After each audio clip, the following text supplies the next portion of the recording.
नमस्कार मित्रांनो, ration card number जो की बऱ्याच जणांना माहिती नसतो आणि तो सरकारी कामांसाठी बहुतेकदा रेशन कार्ड नंबर तुम्हाला लागत असतो। तर मित्रांनो, बऱ्याच जणांच्या रेशन कार्डवरती हा रेशन कार्ड नंबर तुमचा लिहिलेला नसतो। आपण आज या व्हिडिओमध्ये तुम्ही तुमचा रेशन कार्ड नंबर अत्यंत सोप्या पद्धतीने फक्त तुमच्या आधार कार्डचा नंबर वापरून तुमच्या मोबाईलमध्ये कसं फाइंड करू शकतो हे आपण आज या व्हिडिओमध्ये पाहणार आहोत मित्रांनो।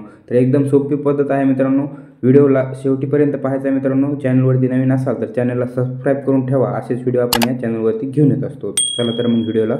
तर मित्रांनो, तुमचा रेशन कार्ड नंबर फाइंड करण्यासाठी सर्वात अगोदर तुमच्या मोबाईलच्या प्ले स्टोअरवरती यायचं आहे। प्ले स्टोअरवरती येऊन इथं मेरा रेशन 2.0 असं सर्च करायचं आहे। वरती तुम्ही पाहू शकता हे मित्रांनो सेकंड नंबरचं जे ॲप्लिकेशन आहे ते ॲप्लिकेशन मित्रांनो तुम्हाला इथे इन्स्टॉल करायचं आहे। इन्स्टॉल केल्याच्यानंतर मी ओपन करून घेतोय, मी केलेलं आहे। जी काय परमिशन मागते मित्रांनो त्याला अलाउ करायचं आहे। अलाउ केल्याच्यानंतर ॲपचा इंटरफेस आपल्यासमोर असा इथे ओपन होणार आहे। त्याच्यानंतर लँग्वेज आपल्याला सिलेक्ट करायला सांगते, जी कम्फर्टेबल असेल तुम्हाला ती लँग्वेज तुम्ही सिलेक्ट करू शकता। त्याच्यानंतर नेक्स्ट करायचं आहे। नेक्स्ट केल्यानंतर जे काही ॲप्लिकेशन आहे त्यामध्ये कोणते तुम्हाला योजनेचा लाभ घेऊ शकतात ते तुम्हाला इथे दाखवलं गेलेलं आहे। इथं लेफ्टला स्क्रोल करायचं आहे, गेट स्टार्टेडवरती क्लिक करायचं आहे। त्याच्यानंतर पुढे गेल्याच्यानंतर इथं दाखवतो मित्रांनो 2 लॉगिन दाखवले आहेत। त्याच्यामध्ये बेनिफिशियल लॉगिन आणि डिपार्टमेंटल लॉगिन। त्याच्यानंतर बेनिफिशियल लॉगिनवरती क्लिक करायचं आहे आणि खालती दाखवलं गेलं मित्रांनो एंटर युअर आधार नंबर।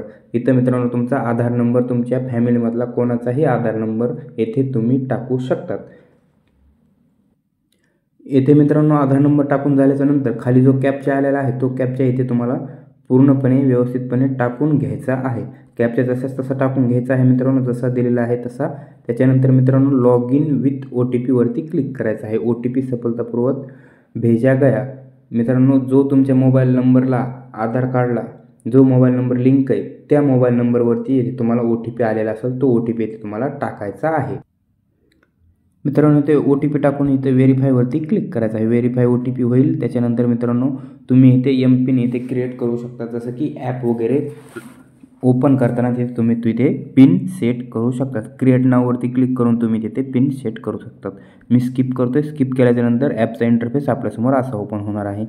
जे का तुम्हाला लोकेशनचं अलोकेशन मागितलं आहे ते इथे तुम्हाला अलाउ करायचं आहे। त्याच्यानंतर जे काही स्किप वगैरे करायचे पूर्ण, तर इथे मित्रांनो ॲपचा इंटरफेस आपल्यासमोर अशा प्रकारे ओपन झालेला आहे, ते तुम्ही पाहू शकतात। वरती तुम्ही पाहू शकता मित्रांनो पूर्ण रेशन कार्डची माहिती तुमच्या फॅमिली मेंबरची पूर्ण दाखवली गेलेली आहे। इथं ॲरो दाखवला आहे, इथं ॲरोवरती क्लिक करून तुम्ही तुमचं रेशन कार्ड इथे डाउनलोडसुद्धा करू शकतात। त्याच्यावरती क्लिक केल्याच्यानंतर तुमचं रेशन कार्ड इथे डाउनलोड होणार आहे।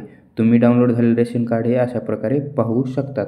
त्याच्यानंतर मित्रांनो इथे दिलेलं आहे पूर्ण हेड ऑफ फॅमिली मेंबर कोण आहे, फोन नंबर तुमचा, ॲड्रेस तुमचं गाव कुठलं आहे ते ॲड्रेस दाखवला आहे आणि त्याच्याच खाली मित्रांनो मेन म्हणजे रेशन कार्ड नंबर तुमचा इथे दाखवला गेलेला आहे, जो की 12 अंकी असतो मित्रांनो आधार कार्डसारखा। येथे अशा प्रकारे तुम्ही रेशन कार्ड नंबर फाइंड करू शकता। त्याच्यावरती क्लिक केल्याच्यानंतर तुमचे फॅमिली मेंबर येथे दाखवले जातील। तर मित्रांनो आजच्या व्हिडिओमध्ये इतकंच। तर अशा प्रकारे तुम्ही easily ration card number find करू शकता। व्हिडिओ आवडला असेल तर चॅनलला सबस्क्राईब करा आणि तुमच्या मित्रांसोबत ही माहिती शेअर करा। चला तर मग मित्रांनो, जय हिंद, जय महाराष्ट्र।